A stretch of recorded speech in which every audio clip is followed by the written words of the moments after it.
आपण हनुमान चालीसा रीड करतो, भगवद्गीता वाचतो, भीमरूपी म्हणतो, गणपती स्तोत्र म्हणतो.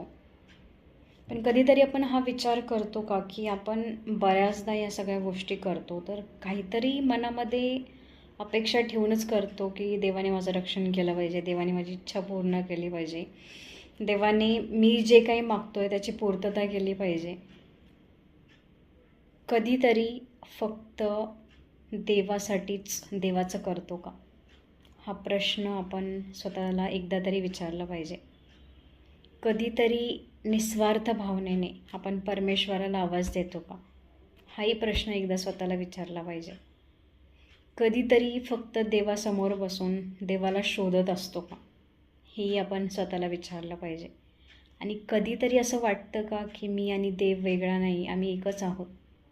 म्हणजेच फक्त देवावरती मी फक्त प्रेम करत आहे असं कधीतरी आपल्याला वाटतं का, आणि याच्यासाठी आपण हे करतो का, याचा विचार नक्कीच करायला हवा.